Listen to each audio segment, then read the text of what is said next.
وصدق رسولہ النبی الکریم الامین الصلاۃ والسلام علیک یا سیدی یا رسول اللہ وعلی آلک واصحابک یا سیدی یا حبیب اللہ الصلاۃ والسلام علیک یا سیدی یا رسول اللہ وعلی آلک واصحابک یا سیدی یا حبیب اللہ۔ ان کے نثار کوئی کیسے ہی رنج میں ہو، ان کے نثار کوئی کیسے ہی رنج میں ہو، جب یاد آ گئے ہیں سب غم بھلا دیے۔ گرامی قدر حضرات صاحبزادگان، مشائخ، علماء کرام، سالکین گرامی، یہ آج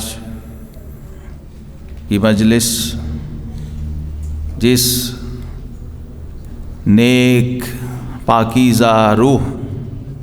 کے جنازے کے لیے ہم سب لوگ یہاں حاضر ہوئے اس مجلس میں، اس بی بی کا جو رشتہ اور تعارف اور نسبت ہے، میں دلی طور پہ ان پہ ایسا رشک کر رہا ہوں، پورے خاندان سیفیہ میں، پورے خانوادہ سیفیہ میں یہ تین نسبتیں مجھے جمع نظر نہیں آتی۔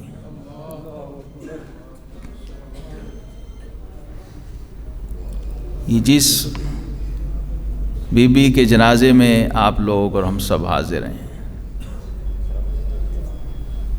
یہ حضرت امام خراسانی مجدد عصر محبوب سبحان حضرت اخندزادہ سیف الرحمن پیر ارچی مبارک رحمۃ اللہ تعالی علیہ کی لخت جگر ہیں، اور سلسلہ سیفیہ کے عظیم بزرگ میرے شیخ اول، میرے پیر و مرشد حضرت مبارک صاحب رحمۃ اللہ تعالی علیہ کے سسر اور ان کے جید اور عظیم اور اجلہ خلیفہ، اجل خلیفہ، اور حضرت مولانا محمد ہاشم سمنگانی رحمۃ اللہ تعالی علیہ کے مقرب ترین مریدوں میں حضرت فخر المتوکلین صوفی بے مثل حضرت صوفی کندل خان صاحب کندوزی رحمۃ اللہ تعالی علیہ ان کی نواسی ہیں، اور جنہیں حضرت مبارک صاحب ردیف کمالاتم فرماتے تھے۔ حضرت مبارک صاحب رحمۃ اللہ علیہ جن کو اپنا روحانی نائب اور ان کی روحانیت کا اور ان کے روحانی ہونے کا حوالہ دیتے تھے، خود حضرت روحانی صاحب مبارک رحمۃ اللہ تعالی علیہ ان کی بہو ہیں۔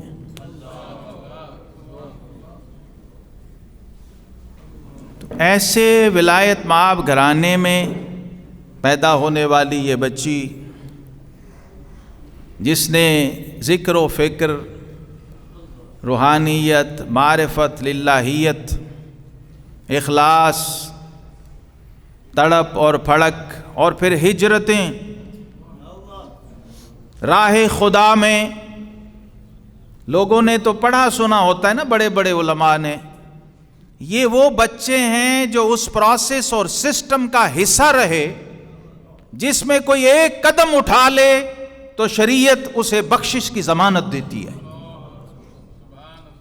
یہ آپ لوگوں کو بھی کم پتہ ہے، ہمارے پیر و مرشد یہ راہ خدا میں کوئی ایک بار ہجرت کرے تو آقا کریم علیہ السلام نے فرمایا اس پہ جنت لازم واجب ہو جاتی ہے، اور ان کی تو ساری زندگی ہجرت فی سبیل اللہ میں گزری۔ افغانستان سے ہجرت کی نوشہرہ، نوشہرہ سے ہجرت کی باڑہ، باڑہ سے ہجرت کی اسلام آباد، اسلام آباد سے ہجرت کی فقیر آباد۔ تو ایک تاریخ اور ایک تسلسل ہے۔ اللہ ہمیں موقع اور توفیق دے کہ ہم ان عظیم بزرگوں کا کم از کم تعارف ہی کروا سکیں لوگوں کو۔ جو کہ واجب ہے اور شریعت مطہرہ کا حکم ہے، اذکروا محاسن موتاکم، اپنے مرحومین کے فضائل اور خوبیاں اور کمالات ان کے بعد بیان کیا کرو۔ اسی لیے عرس کرتے ہیں صوفیہ اہل طریقت، اور دنیا سے جانے والوں کے کمالات کو، خوبیوں کو بیان کرتے ہیں، اور فرمایا وَكُفُّ عَن مَّصَاوِهِمْ، اگر بشری طور پہ کوئی کوتاہی، کوئی لغزش ان سے ہوئی تو اس سے اپنی زبانوں کو بند رکھو۔ یہ اہل سنت و جماعت کو دیکھیے کتنا خوبصورت یہ عقیدے کا اور اعتقادی تحفہ عطا ہوا ہے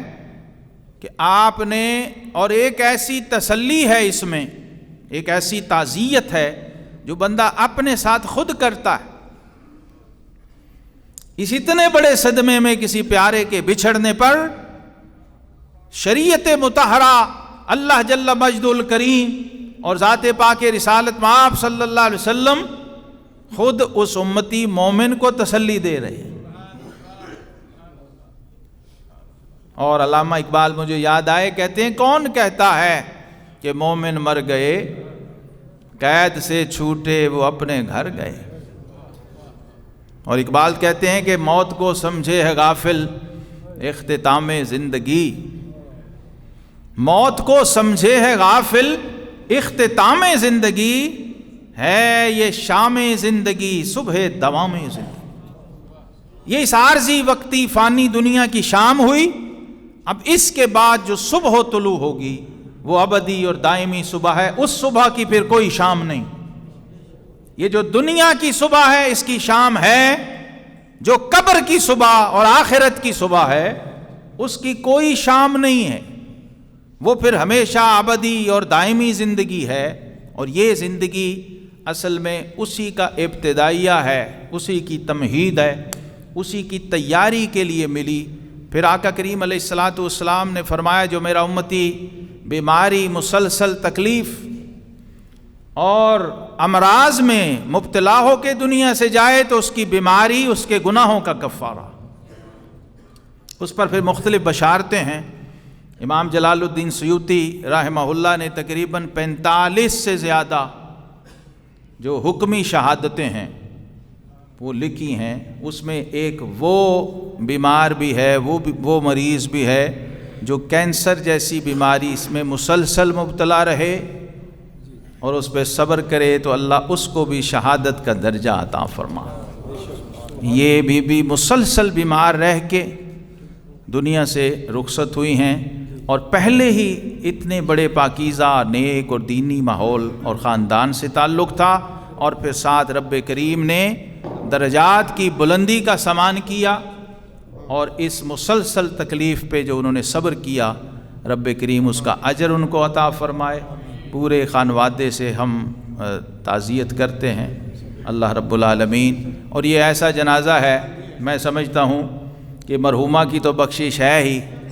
امام سیوطی نے فرمایا بعض جنازے ایسے بھی ہوتے ہیں جو پڑھنے والے کی بخشش کا سامان بن جاتا،